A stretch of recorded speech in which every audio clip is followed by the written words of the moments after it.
Hello and welcome to the Caregiving Soul. I'm Dannelle LeBlanc. November is National Family Caregivers Month, and while the Caregiving Soul is currently on hiatus, we wanted to highlight and give recognition to the ways service dogs assist as family care partners. Today's episode features abridged versions of previous conversations about the role of service dogs. We'll start with Aubree and Makenzie from Canine Companions, a national nonprofit organization that trains and provides service dogs free of charge. The dogs work with people of varying disabilities, veterans with PTSD, and care facilities. Can you tell us a little bit about how you got here? How did you connect with and start to work with Canine Companions? So in 2016, I started with Canine Companions, and that's where I started my apprenticeship. 4 years later, I became an instructor, and then now I've moved into this role, which is the Client Services Program Manager. Now I get to not only work with applicants, but the folks who are placed with the dogs and get to see kind of the start of their journey and how they're able to be long-term assisted by these dogs that we train and provide to them. So that is amazing. How did you connect with Canine Companions, Makenzie? So I actually am deaf in both ears and have cochlear implants, bilateral cochlear implants. So it was back in high school when I was trying to figure out, okay, I'm going to be going off to college and I need a way to safely be able to go to college. And I had tried all the different alarms, like the bed shake awake alarms, the strobe fire alarms, all those different types of things, and none of them had worked. So I started doing some more research because I knew I couldn't depend on other people like I could depend on my parents. I wouldn't be able to depend on my roommates in that same way, and I didn't want to have to depend on other people like that. And so when I started doing research, I found out about hearing dogs, and that's where I saw Canine Companions. So I decided to apply for a hearing dog from them, and I ended up getting accepted onto the list and then getting my hearing dog in May of 2017. And then I had gone off to college with Hanalei, and Hanalei gave me the ability to be able to go to college completely independent. And then while I was in college, I was doing some animal science degrees, and I decided that I saw a position open up at Canine Companions, and I wanted to be able to play a part in helping other people experience the same independence I had gained. So I came and started working for Canine Companions. Oh, I love that. So, that is a perfect example of quality of life, how the dogs help people to maintain their independence and to increase quality of life. So, and I just want to ask, is Hanalei there with you? Can we say hi? Yes, she is. Come here. So this is Hanalei. Hi, Hanalei. We're so glad you're here. Mm-hmm. Thank you so much for being on the Caregiving Soul. So, what are some of the other reasons why people would seek out and benefit from a service dog for support? So every person has their own story and their own reasoning behind wanting to get any kind of service animal in their life. So there's definitely a lot of folks that we have served and will continue to serve.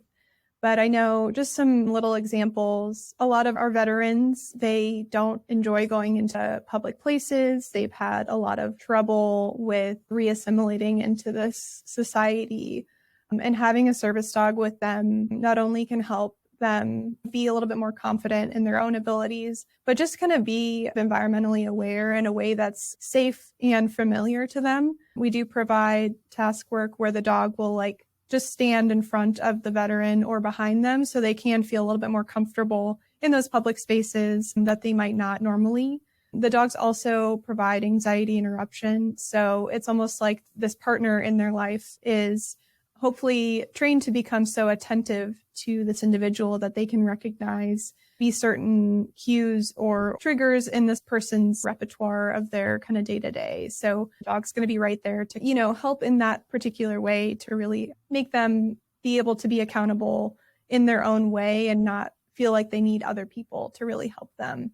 When we work with our professionals, they're really helping a vast variety of clients and patients and individuals there. So for them, I feel like their goals can be, as much as it is maybe hard for somebody to go through a rehabilitation process after going through an accident, the dog can be there to motivate that client or patient to do one more rep or do one more step. That kind of thing really kind of helps. And when a cute furry animal is looking at you, you want to do that much more than just if you're your nurse or child life specialist or your rehabilitation doctor is like, hey, you can do one more. They're like, no. But if a dog's there, you're like, I'm going to do as much as I can to be with this dog for as long as I can. So they can really touch a lot of lives there. Yes, and in so many different ways, dogs can help and support someone in a way that sometimes we humans are less attuned to. Absolutely. So, Makenzie, tell us a little bit more about your relationship with Hanalei. Yeah, absolutely. So the relationship, she is basically my lifeline. That's the way that I always view her, is that she's my lifeline. She has on several occasions proven that she could and would save my life, because like when you're in the college dorms, fire alarm goes off and at night a lot because people don't know how to cook in those dorms and they set off the fire alarms a lot. And yeah, unfortunately that is a thing, and you get up at midnight. But I wouldn't have gotten up in the first place if Hanalei wasn't there to wake me up. And so in the case of that being a real fire, then I would have still been in a dorm and there's no telling what could have happened. But Hanalei was right there to get me up and get me out. So it's a huge safety aspect. And then when she is off duty, she is always there wanting to cuddle, and we have an amazing relationship where we just trust each other. And even though they are our working dogs, we have that working relationship, we still have that relationship with them like a normal pet owner would have. It's just, I feel like sometimes on a higher level because you're working day in and day out with this dog. So you have dogs that are specifically trained as hearing dogs. What other kinds of training and support can the dogs provide? So in the beginning of their life, at 8 weeks old, they're given to a volunteer who helps really build that foundation for our dogs. So somebody in the community will take their dog, do the socialization, really introduce those basic commands that will need to build their skills as a service dog. They're in professional training with an instructor or a qualified trainer for 6 to 9 months. And probably within the first 3 months, we really do kind of hone in on their strengths and weaknesses to understand exactly what type of placement and what type of person really is. So there is an extensive training process, and it really depends. If a dog is really strong with their impulse control and their reliability, that might make a really good service dog that does physical task work where they're picking up dropped items for their handler and they're tugging open heavy doors and drawers and pushing those automatic push plates. And dogs that might be kind of higher energy and maybe have a little bit more intuitiveness and independence benefit most from that hearing dog program. So definitely a lot of different pieces and parts that go into that process. I'm just amazed at a process and how much work is involved and just the relationship that it creates with these service dogs. I think something that really makes Canine Companions pretty unique is the community that comes behind these dogs. It is really a giant family that comes together across the entire nation to make it all happen. Whether it be the graduates that are the family, the puppy raisers that are the family. I still talk to Hanalei's puppy raiser all the time, and the puppy raisers usually keep in contact with the graduates, and you gain another extended family when you get a canine companion dog, or you gain another person in your family when you raise a canine companion dog. When you're traveling, you can post on some of the social medias and stuff, and you'll be able to find people in that area you're traveling to that are canine companion people, and they're willing to help you out if you need help there. It's just this huge community that comes together to support the mission of giving people independence, and everyone works together to try and be there for each other and just create this huge family is what it comes down to being. I loved speaking with Aubree and Makenzie about the ways their organization develops service dogs to create effective care partnerships. One of the biggest eye-openers for me was how these trained dogs improve quality of life for people with different care needs and circumstances. After this episode, we wanted to learn more about how service dogs work as part of a care team.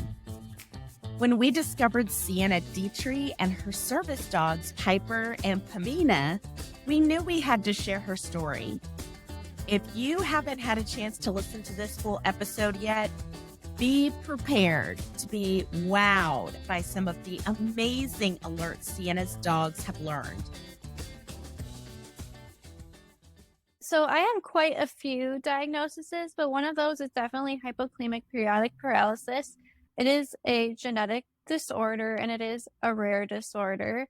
So basically for me, it's just a very fancy way of saying that when my potassium drops, I can have anywhere from muscle weakness to full body paralysis. And so now as a young adult, of course, you are living your life and want to live as independently and safely as possible with these conditions. And so we are happy to welcome Piper, and you have another service dog, Pamina. Can you introduce us to Piper and Pamina, and how did you first meet them? Let's see where to start.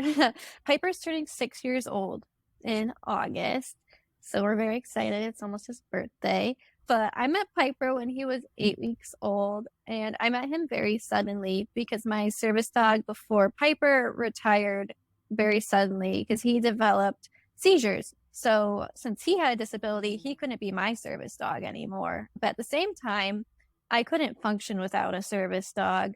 So I think I was without a service dog for 1 or 2 weeks, and I was in the ER literally every single day because I was just passing out so much. I was hitting my head when I passed out. My blood sugar was dropping. I didn't know it. Like, I was having allergic reactions, just lots and lots of bad things all the time. So I have a service dog trainer, and I gave her a call, and she already knew what was going on. And we got really lucky. So she talked with my doctors and figured out what I was going to need in this new service dog. And she matched what I needed with a breed. And at the time, my mast cell activation syndrome was so bad, I was reacting to everything. So my trainer found wired hair Vislas, and their wired hair, nothing can stick to it too much. They have a great on and off switch. So if I'm not feeling good, like, he could lay down with me and be all cuddly all day. And then, like, when I'm feeling good and going, like, he's going to keep going too. He's not going to get too tired to do that. And all the alerts I need him to do all day long. So we thought it was going to be really hard to find one. And we got really lucky. We met the first breeder, and there were 2 dogs that tested in his litter that would have been good picks as service dogs. But Piper was super interested in my scent. He kept, like, jumping up on me and licking me. And he was just this little puppy. And my trainer was like, that's what we want. He's going to be able to do all the alerts we need. This is the one. He's going home with you today.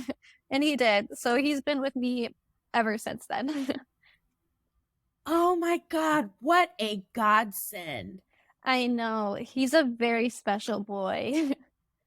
That is amazing. It's so interesting. It didn't occur to me that there would be that type of complex coordination between your medical providers. That is really amazing. What a godsend. We took what I thought I needed and, like, my opinion and their medical opinions and my mom's opinions and the service dog trainers, and we put them all together to figure out exactly what I need. And that's kind of how we work as a team. Wow, I'm blown away by your care team. So what are some of the specific skills that he's learned to be able to provide that level of support? Yeah, the first alert Piper was going to learn to tell me before I passed out, because we all decided that that was most dangerous and that needs to be taken care of first. So he was going to learn that first. but we kind of had to readjust because he wanted to learn hypoglycemia first, and that's fine. We were all happy with that. So to let me know that I have low blood sugar, he boops me with his nose.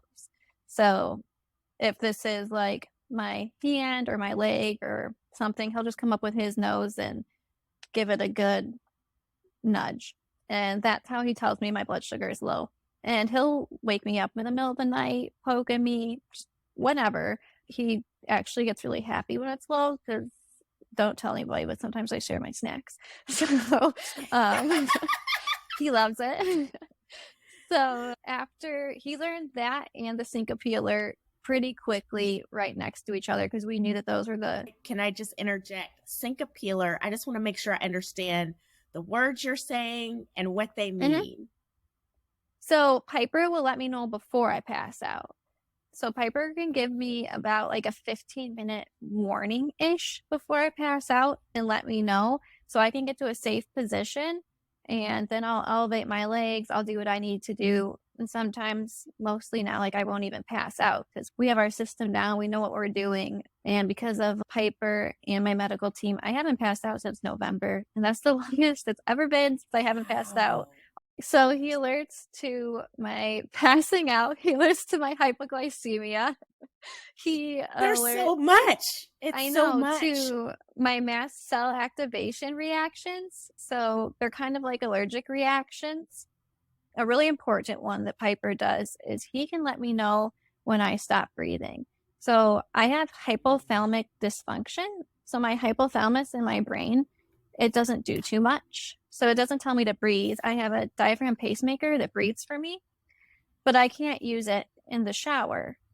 So I have to unplug from it, and then my brain's still not telling me to breathe. So it turns into a kind of dangerous situation. So what we do is I listen to music while I'm in the shower, and I like focus on when the musician is breathing. And then that's when I breathe, but I have to think about it. So if I start thinking about like how I'm sudsing my hair up, I might not be breathing as much anymore because now I'm not thinking about it.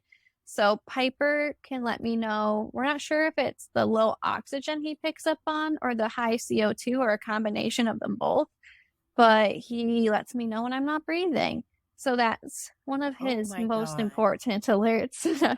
So before, when I got Piper, I didn't have my pacemaker in the beginning. No one was exactly sure what was going on. And this poor dog did not sleep through the night for a very long time once he learned how to do it. As soon as I'd fall asleep, I wasn't really breathing. So he was very happy the day I got my pacemaker. His job became a lot easier. So yeah, we say that Piper loves sleep. He doesn't like to be woken up in the middle of the night now. He's very protective of his sleepy time. Working hard. He's working hard. So before, Piper was alerting you when you weren't breathing while you were in the shower? Yeah, he does that like every time I take a shower. He lets me know definitely at least once every shower. He'll be like, no. And he's kind of funny about it because in the bathroom, Piper is a dog. He's a service dog, but he is a dog still. And Piper's favorite thing in the world is a ball. Like Piper will run through a brick wall for a ball. This dog and his ball is a true love story. And so he has a special bathroom ball that he plays with while I'm taking a shower. And it's his special reward for being such a good boy and working while I'm in the shower. So he'll always drop it off while I'm taking a shower, and I'll pick it up and throw it for him, and we just play fetch the whole time. But if Piper hits me with the ball and throws it at me instead of just like setting the ball, it generally means I'm not breathing. And then if he takes the ball and he puts it on the toilet where I would have to get out of the shower to go get the ball, it means I'm really not breathing. I need to stop what I'm doing. So that's his little system for that. Because he can't always do like his actual alert when I'm in the shower. Wow. That absolutely incredible. If you could share a message about what it's like to live and have this relationship with service dogs for your audience and our audience, what would it be? Well, that's a hard one. Having a service dog, it's life-changing and life-saving in so many instances. But for a lot of people with service dogs, their disabilities are invisible and you can't see what that dog is doing. Like, people can't see Piper getting ready to tell me I'm going to pass out. They can see them hit a button and open the door and me and my wheelchair go through. But there's so many things that they do, so much more that a lot of them do that you can't see. So I think it's important to remember that anybody with a service dog, they have a service dog because they truly need them and they are working. They go through years and years of training to get to being able to do those things and to help their people. And them doing those things, it brings the people they help so much independence and it gives them a whole new world. I think that is so important. And so just with all the training that these dogs go through, you want to make sure you're doing what's best for you and them. Thank you for joining our National Family Caregivers Month episode with Aubree, Makenzie, and Cienna. The Empowered Us team would like to extend our deepest gratitude to the 50+ million human family caregivers across the country. The care you give not only supports your family members, but also elevates our communities, fuels our economy, and shows us who we can be when things get tough. We're thankful for your stories shared so generously on the Caregiving Soul and beyond. For more information on National Family Caregivers Month, Canine Companions, and Cienna's work, check out our show notes. Every episode of the Caregiving Soul has a page on empoweredus.org, where you can find the extended show notes, including transcripts and relevant resource links. For additional bonus content from this episode and to connect with us, be sure to follow the Empowered Us social channels on Instagram at Empowered Us Network and Twitter at Empowered Us Pod. The Caregiving Soul is an Empowered Us original presented by Good Days, hosted by me, Dannelle LeBlanc. If you like this episode, be sure to rate and subscribe to this show wherever you get your podcasts. And remember, the right care includes care for you.